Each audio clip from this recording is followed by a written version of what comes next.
this. Now, I want you to know this is a work in progress. This might not be perfect what I'm about to do. But I've been so inspired by this stuff, these clips that I'm about to share with you and some of the ideas. Folks, I titled today's show, "It's Time to Take Out America's Trash." Because I really believe it's time to take out America's trash. Crazy, right? Take out the trash. Now, Trash Day is an important day in black households. I assume it's an important day in all households, but being as though I've only lived as one person, and that's a black kid, all I can tell you is a lot of butts got whipped when the trash wasn't taken out. Trash Day matters. In fact, Chris Tucker has a famous bit in one of his latest skits where he talks about his brother getting a spanking, where he called an ass whooping because he didn't take the trash out. He was like, trash caused all that? Because Dad was pissed. Because if you only had one job to do, and that was to take out the trash, you better remember what day to take it out, and that it's your job to do it, and there better not be no excuses. Trash Day is important. Not just when you're a kid growing up in a household where overworked fathers use their belt on your ass. It's also important in America. It's important in countries and states and cities to take out their garbage. See, we're making some progress in small ways. You know, I'm not here to tell you that the battle's won, but I'm trying to tell you that we're doing something. We're making noise. You know how I know we're making noise and we're making some progress? I know it because I see them complaining. Yeah, I see them complaining. When I say they, I mean the losers, the bigots, the racists. Those on the far right or whatever they are, I don't even know what they are. It's just people who don't like change. They're complaining and crying in their Aunt Jemima syrup. They're complaining and crying on their Dukes of Hazzard memorabilia. They're crying and complaining on their pictures of their Confederate flags and remembering the flags that waved at NASCAR. They're complaining everywhere they go. They just complain because they can't imagine a country where they didn't get to dog black people out. That they didn't get to just walk all over us and pretend we don't matter. Exhibit A. Tucker Carlson. This guy's horrible. We all know that. But his most recent complaining rant about the ever-changing and the browning of America really struck a chord. Rioting works. That's the message they're sending. Think about that. It's the most dangerous possible message you can send because it guarantees more violence. You've got to wonder how all of this would have played out if Barack Obama was still president. Let's say it was the summer of 2011, right before Obama's re-election campaign started in earnest. Imagine if at that politically critical moment, violent mobs of Mitt Romney supporters began looting and burning major American cities, screaming racist slogans as they did it. Hard to imagine, but try. Imagine if the Romney mob then defaced and tore down statues of Martin Luther King in public parks. Imagine if every street sign in America identifying a Martin Luther King Boulevard was suddenly ripped to the ground and defaced with graffiti. Most Americans would find that appalling and disgusting. We certainly would. But let's say the mob kept doing it because nobody stopped them. Imagine if the people who planned to vote for Barack Obama in the fall knew they couldn't admit that in public. If citizens wearing Obama hats were physically assaulted, punched in the face, thrown to the sidewalk, and kicked. Imagine if anyone who spoke out against the mobs or showed support for Obama's campaign was censored or deplatformed by tech monopolies that operated at the pleasure of federal regulators. Imagine if those same monopolies censored President Obama himself. So ask yourself sincerely, if all of that happened, how do you think Barack Obama would have responded? By tweeting angry things? By effectively apologizing to the mob, meeting their demands for, quote, reform, and then declaring a new national holiday at their request? No, probably not. It's hard to imagine Barack Obama doing that. It's hard to imagine him complaining that as president of the United States, he didn't have the power to stop political violence, or preserve the integrity of an election, or protect free speech, or public art, or the nation's history itself. No, that would not happen. Instead, within about 10 minutes, you would see the Obama Justice Department indict every single person involved, on federal conspiracy and civil rights charges. You would watch as SEAL Team 6 reclaimed downtown Seattle. You'd see airborne units drop from the sky into Atlanta, Minneapolis, and Portland. You would see whatever it took to stop the chaos. That revolution would not last long. Say what you will about Barack Obama, and we do, but he never doubted he had the constitutional authority to act, and he did act. Obama knew a threat when he saw one.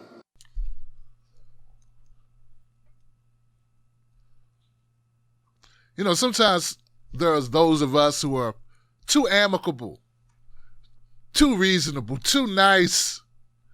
Yeah, some of you would say, oh, Tucker Carlson should be allowed to say that. Tucker Carlson should be entitled to free speech. I support Tucker Carlson coming off the air. I support him taking his ball and going home. I support deplatforming Tucker Carlson. Tucker Carlson is dangerous. He's dangerous because he spews propaganda, lies, and fear to people who are vulnerable because they actually believe him. Take this segment, for instance. Tucker Carlson equates statues of Martin Luther King Jr. with those of Confederate monuments. He does it without even blinking. Doesn't bat an eye. He says, imagine a world where those of us get to riot. He leaves out the fact that those days did happen. There's a name for it. It's called the Tulsa Riots, where they burnt down Black Wall Street, killed some 300 African Americans. When I say they, it wasn't just the mob, it was also the police. Tucker Carlson omits that from history, that there have been mobs. They're also called the KKK. Lynchings, disappearances of black people. The Great Migration that took place in the 30s and the 40s. You ever wonder why so many black people live in New York, D.C., New Jersey, Philly? Because they were running from down South Johnson. They were forced out. And everything they had, they left it. Because the funny thing happens when you lynch a kid a couple miles away for no other reason than they're black. People move. People flee. This is what America's past and history has been. But according to Tucker Carlson, that never existed. He doesn't mention it at all, that the cruelty and the bigotry and the racist actions that were done in this country and that are still done to this day. He acts like none of that exists. Instead, he plays victim and he tells all his viewers, you are victims of these people. Tucker Carlson's got to go. His day is over. It's time to take out the trash. He talks as if Donald Trump wasn't tough enough on protesters. You know, the pictures of the ones you saw with wounds of beanbags and stun grenades and the young lady who died from inhaling all of the gases, the chemical weapons they were using. I mean, we had the military. We basically had law enforcement turned military-grade weapons, everything except for the hollow point tips. I mean, they were shooting all types of stuff at protesters. And in Tucker Carlson, it wasn't enough. What Tucker refuses to get, and what he's making sure his audience doesn't get, is that those people that were out there for good reason. He doesn't spend the time to separate looters from protesters. Not even the media, because he's already demonized the media to such an extent, it's fine to just lump them in with people who are stealing out of a Target. There were a lot of people in those streets, and a lot of those people stayed, and they went through that horrible, and are still going through, horrible treatment by our police officers under the influence, under the direction of their mayors or their governors. But at the top of it was Donald Trump. And to these people who watch Fox News, they believe Trump was too soft on the protesters. Yeah, he's been too much of a uniter. He hasn't been stern enough. He needs to be tougher on the blacks, the silly whites who are allies, who are just tired of having this thing over their heads, this whole country. They just want to move forward with a more equitable society, but they can't do it when we got Tucker Carlson and the likes of Tucker Carlson. So yes, it's time we take out our trash. What are we going to say? You know what? Enough being nice. Enough being friendly. Hey, it's Donald Trump's catchphrase, isn't it? Don't be so nice. When he told police officers to hit the heads of suspects as they put them into the cars. As he told his audiences to rough up protesters at his rallies and he would pay their fee. He would pay their bail. Tucker Carlson is saying that guy hasn't been tough enough. Well, we know the facts. We know the truth. At some point, you got to say, hold on. There's one thing to have a difference of opinion. It's another thing to allow people to lie and lie and lie and mislead and get away with it and just say you're on the other side of this. Sometimes there is no other side. Sometimes it's just true and false. True and false. It's either daylight or it's nighttime. Right now, it's almost midnight where I'm at. If I said it's early morning, it's 8 a.m., I would be wrong. I wouldn't just have a different opinion. Tucker Carlson's wrong. He doesn't just have a different opinion. He's a scumbag, and he needs to go. And like I said, we need to take out the trash. One more point about Tucker Carlson. He talks as if our police forces doesn't deserve pushback. Yeah, I'll admit, man, in the beginning, I was kind of hesitant on the defund the police idea as far as the name. I never felt slippery at all or wiggly at all in the fact that we spend too much money on police. In fact, I did a series of videos with Michael A. Wood, a former police officer from Baltimore, where we discussed all the different ways of policing. I just know how people like Tucker operate. They exploit any advantage. And I felt the word defund was too much for people to wrap their heads around. How are we going to have time to explain it to them? How are we going to break it down to what we mean?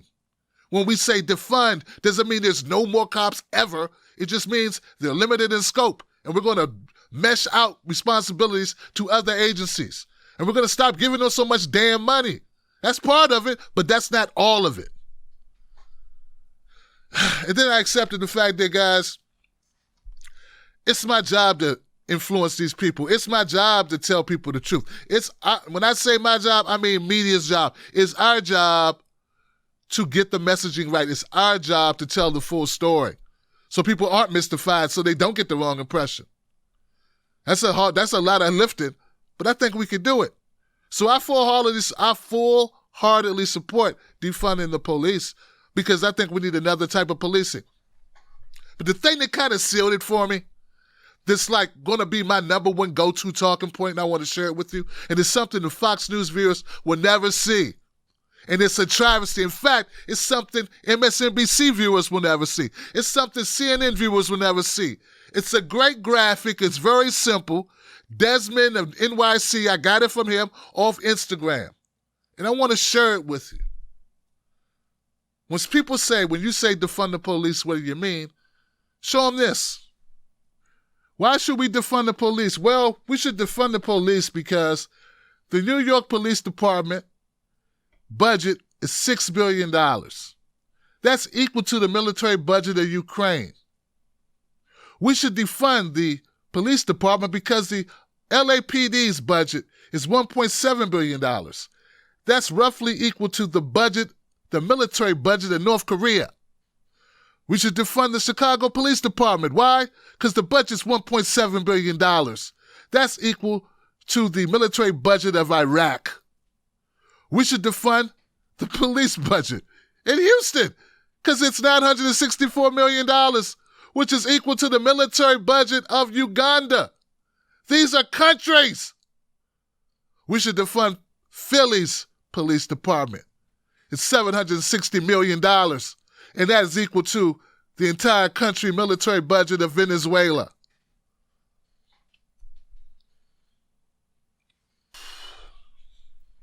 So when you look at it that way, even a liar like Tucker can't deny that that's a lot of money going to an institution that we have a lot of problems with. And just on a fiscal level, it sounds crazy that you would give that much money to the police. Almost one-third to a half of a state's budget is allocated for police. Do we really have that much crime? When I had Isaiah James on the show today from District 9 in central Brooklyn, he talked about how they have these towers, sort of like watchtowers that police peer from in New York, where they look for crime constantly look for crime. Any little thing, any little incident, infraction, just to push people through the system. It's a moneymaker. That's all it's ever been. Policing is a moneymaker. And it strips the rights of the most vulnerable people in your society. And just because it's not you doesn't mean it shouldn't be dealt with and ended and transformed, destroyed. Whatever word you want to use for it, shit's got to change and we got to change it. So, as I stated, it's time to take out the trash. Now, when I say taking out the trash, I don't just mean Tucker Carlson. Tucker Carlson's easy, guys. There's other people we got to take out as we take out the trash. And I don't just mean white folks. Of course, I want Karen to go the hell away. Cop Karens and Karens at grocery stores and Karens at fishing holes. It's one of the ones I saw recently. Goodness gracious, guy can't even fish. They need to go away. They do. But there's other Karens too that are horrific. Take this for instance. Today, Quaker Oats decided they wanted to do away with their Aunt Jemima. Yeah, they finally want to get rid of Aunt Jemima because they decided Aunt Jemima is horrible. It's racist. We need to let that thing go, man. It's built on tropes of the subservient, jolly black woman who loves to be humiliated, degraded. Aunt Jemima canceled. Company admits she's a racial stereotype. No duh. That headline's from TMZ. See, it's never been a question if Aunt Jemima was built on racist stereotypes. The only question was if the company felt enough heat to get rid of it. Men, ask for Aunt Jemima buckwheat pancakes. Aye, they're good. Pancakes and syrup. That's what Aunt Jemima sold for over 130 years, until today. Quaker announcing it is scrapping the brand. In a statement saying, "We recognize Aunt Jemima's origins are based on a racial stereotype." The name and smile taken from a minstrel show in the antebellum South. Aunt Jemima, I wish I was on the cotton. A character based on a mammy, the stereotype of an always smiling kitchen slave. Aunt Jemima is that kind of stereotype that is premised on this idea of Black inferiority. With demonstrations protesting racial inequality, pressure was mounting on Quaker. Baby, you hungry? Then this TikTok from singer Kirby went viral. She called it, "How to Make a Non-Racist Breakfast." Not today. Black Lives Matter, people. Even over breakfast. The company, which is owned by PepsiCo, says the announcement is part of an effort to make progress toward racial equality. Now Mars, the makers of Uncle Ben's rice, says, "We recognize that now is the right time to evolve the Uncle Ben's brand, which we will do," without specifying how. ConAgra will be reviewing Mrs. Butterworth's, while adding the intention of its brand is to evoke a loving grandmother. But it is urgent to expunge our public spaces of a lot of these symbols that, for some people are triggering and represent terror and abuse. The pancake and syrup maker acknowledging today that harm can be done, even over breakfast. That's right. So we're making some progress on some issues. Of course, for me, it's not too much. It's not enough. I mean, we don't just want Aunt Jemima to go away, but I think it's time. I think it's been time. It's long been time. It's long been time that we get rid of these types of stereotypes.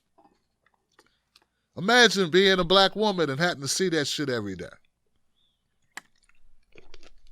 And you know what? Just because you're not a person who finds it offensive, doesn't matter.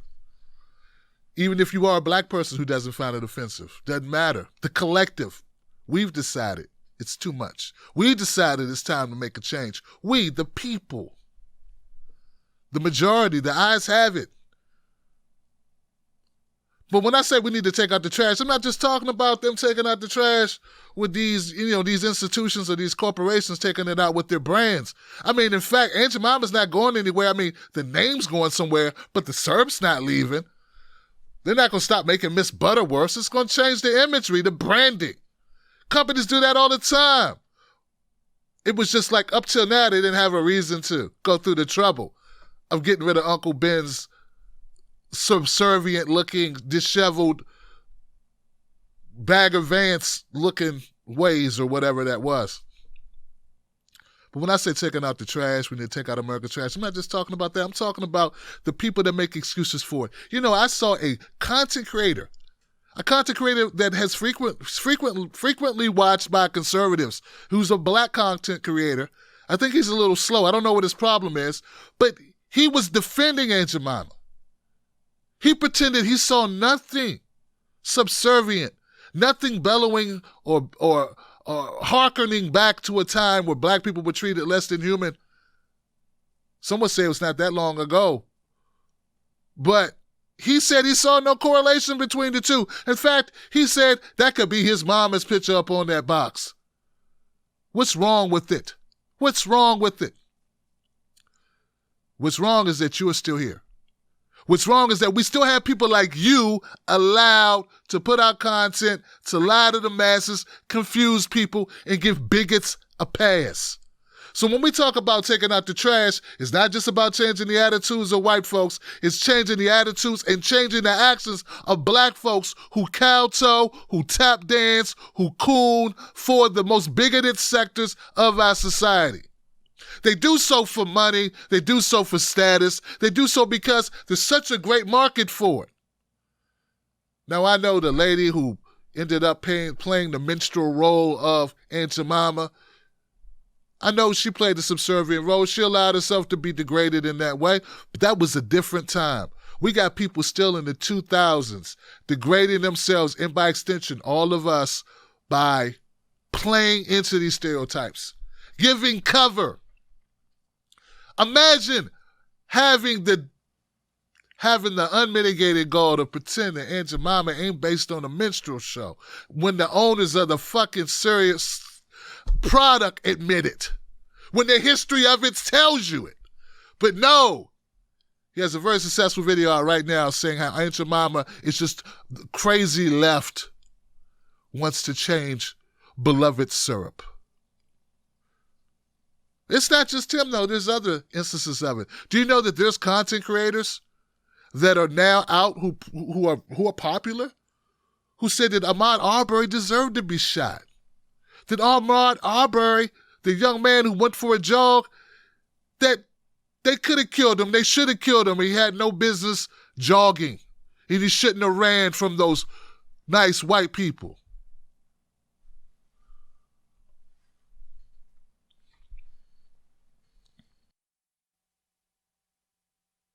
This is how I make a living to kind of navigate my way through it.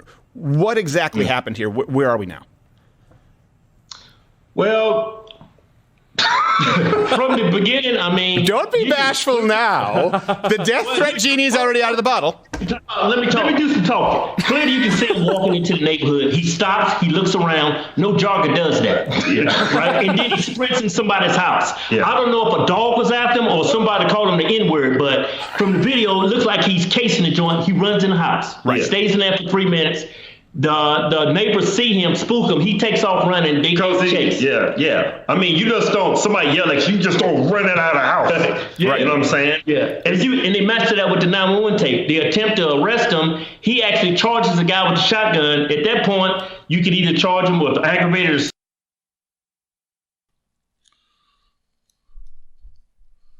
Yeah, I won't make you sit through much more of that dribble.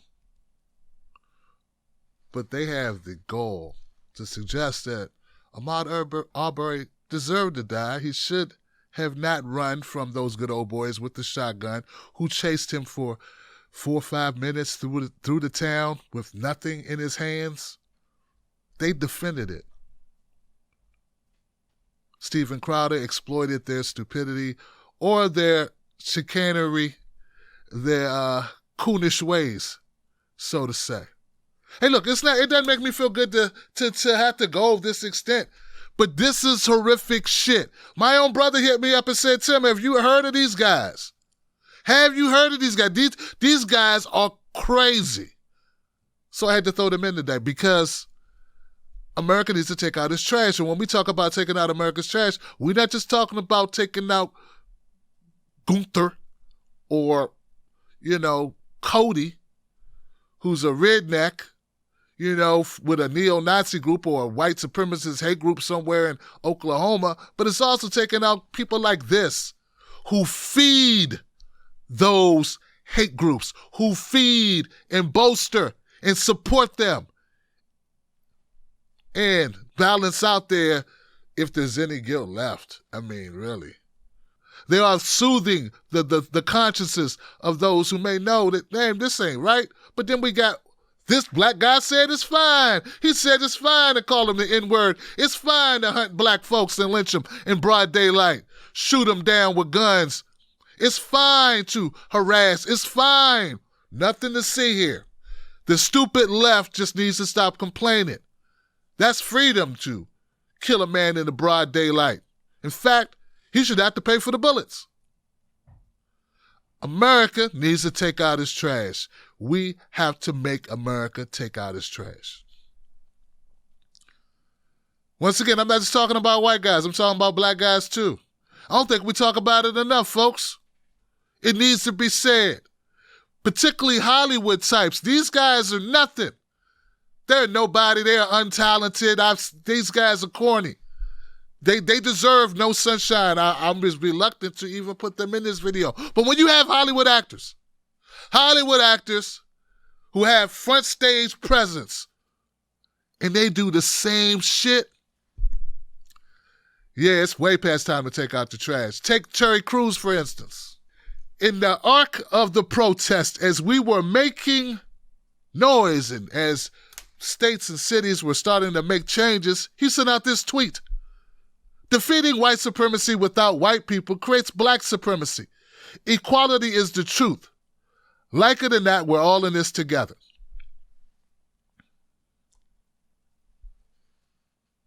To an untrained eye, this can seem like an innocuous tweet. He's talking about togetherness and unity, isn't he? But if you look a little closer into what he's saying, you can pick apart what he's doing. He's trying to placate those who he feel will be, defensive or resistant to change. He's already putting himself at the center of the table to say, hey, I'm not like these other blacks that are demanding stuff. I don't want to rule nothing. I want you to help me because I can't figure out what to do. We not good on our own. We would never rebel. No, that's exactly what's happening, Terry Crews. We are rebelling. But it's not just black folks that are rebelling. Did your punk ass go outside and see any protest? Have you watched any footage? We are doing this together, you dumb muscle brain steroid chewing bastard. We are doing this all together. All colors of people, all ages of people, all nationalities and orientations, all genders, all whatever. Size, shapes, combs, music, taste in shoes or clothes are all consequential or inconsequential. Inconsequential. Everyone's out there. We're doing this together, Terry. You know who we're not doing this with? People like you, Terry. Because we need to take out the trash. So Terry received a lot of backlash for equating the ending of white supremacy with black supremacy, as if that's what we've been fighting for. None of us have been fighting to become slave masters, Terry. We're fighting to get the knee off our fucking necks. And we got you with this horrible tweet. Totally taking it out of context. Totally putting in the minds and the brains of people with guns that black people are trying to make white people subservient. Just because we want equality, you fucker.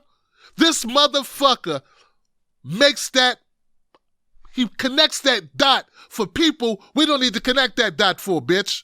We don't need to connect the dot in the heads of racists with guns and people who practice war games in their backyards and on weekends that black folks are trying to enslave white people, which is sort of how people can interpret your fucking tweet. Now, when Terry was given the opportunity to clean it up because he received a substantial amount of backlash, did Terry Crews admit, hey, I'm a dumbass. I screwed up. I didn't mean it that way. Maybe I should have went another direction. I compare that tweet to cussing in church, because what's wild is you have the message, but then if you use a cuss word, nobody's really hearing what you're saying. You know what I mean? The cuss word I used in this instance was Black supremacy. And this is what I want to really, I compare that tweet to cussing in church, because what's wild is you have the message, but then if you use a cuss word, nobody's really hearing what you're saying. You know what I mean? The cuss word I used in this instance was Black supremacy. And this is what I want to really, really reiterate to you and explain. My thing was, what I said was defeating white supremacy without white people could create Black supremacy. And this is what I'm talking about. My thing is, in the Black race, in Black America, we have gatekeepers. We have people who have decided that who is going to be Black and who's not. And I, simply because I have a mixed race wife, have been discounted from the conversation a lot of times by very, very militant movements, Black Power movement. I've been called all kinds of things, like an Uncle Tom, simply because I'm successful, simply because I worked my way out of Flint, Michigan. And the problem is, and this is the thing, the problem with that is that Black people have different views.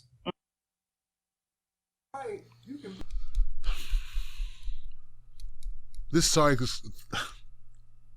good gracious, this sorry excuse for a strong man equated making a, first of all, guys, we can't defeat white supremacy without white people. We tried. We can't. Why do you think this channel exists? It exists because we have to bring people together in order to fight these problems. This can't be done alone in silos. It has to be done in a coordinated effort. That's what I believe. I'm part of that coordinated effort. That's why I have the most diverse audience on the internet that's political when it comes to race. Most places you go, there will be hardly any Black people on those channels. Most places you go, if you go to the other commentators who are Black, there will hardly be any white people on those channels. This is the only place you'll go that I'm aware of where you'll go and you'll find a mixture of people from all walks of life, all colors of people. So fuck you, Terry Crews, for saying we are going to replace white supremacy with Black supremacy. That's not going to happen. Of course it's going to take all of us to defeat this. It's way too big. First of all, it's fucking global, Terry. It's going to take more than just white and Black people. It's going to take people from all over the world to defeat white supremacy, first of all. But you'd have to crack a book to know that. And then he proceeded to do exactly the truth. Reveal the truth about himself here, guys. He reveals that this is really all about him. He started talking about his personal tribulations because he's got a mixed race wife and how some Black people don't accept him. What the fuck does that got to do with the protest? What does that have to do with what's going on in Kentucky? What does that have to do with what's going on in Minnesota? What does it have to do with what's going on in New York City? What does that have to do with anything? Your personal gripe about people thinking that you aren't Black enough for whatever reason has nothing to do with what we've been fighting for 60, 70, 80, 100, 150 years in this country as Black people, Terry. It's not about you and your fucking wife, you self-centered, arrogant piece of garbage.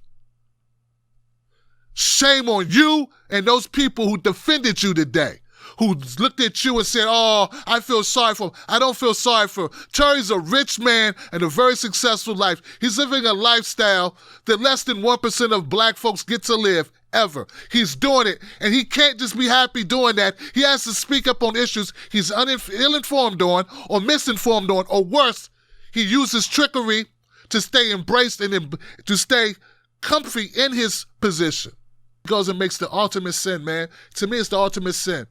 That when you get criticism, the first thing you do is say, people don't like me because I'm successful. People have a problem with me because I got money. And then you got a bunch of white people, as on that panel, who nodded their heads. Yeah, like poor Terry. He's doing well, and the other dumb blacks are too stupid to get out their own way. They're just upset because they can't do as well as Terry. Terry, no one hates you for your money, Terry. We dislike you, despise you, because you are a step and fetch it throwback to a time we're trying to get past, brother. Your politics sucks. You're an idiot. You're a moron. You don't know what the fuck you're talking about. You double and triple down on garbage, and you do it all as you play a minstrel show your damn self on the show tap dancing every day. Flexing your chest muscles and dancing. You had no smoke for the white guy that grabbed your sexual private parts, but you got a lot of mouth for somebody saying something about it. Then you want to fight. But you didn't want to fight that white guy in Hollywood who disrespected you really. And then you get on this show and you deflect from your horrible tweet. You ain't man enough to just say, I effed up. In fact, later, and I didn't show you guys because I'm too pissed off about it, later, one of the hosts says, do you regret the tweet though, Terry? And he said, no, I don't regret it. I'm glad I started the conversation. Well, I'm glad you started the conversation too, Terry, but I'm ending the conversation with this. America, white America, black America, Latino America, Asian America, indigenous America, gay America, straight America, bi America, trans America, America. We need to take out our trash, wherever it is, expose them, light their asses up, film it, upload it, expose them. Keep doing it. We ain't winning, but we're not losing right now. You understand? Now is not the time to get complacent. We want more than Aunt Jemima bottles off shelves. We want real change. That's going to start with shutting down our own coons, shutting down our liars, and shutting down the race baiters and the fearmongers like Tucker Carlson, deniers like the Hodge twins, useful idiots like Anthony B. Logan, and tap dancing motherfuckers like Terry Crews. Fuck you. If the news you watch makes you more confused after you watch it, watch the Tim Black Show and know what's going on.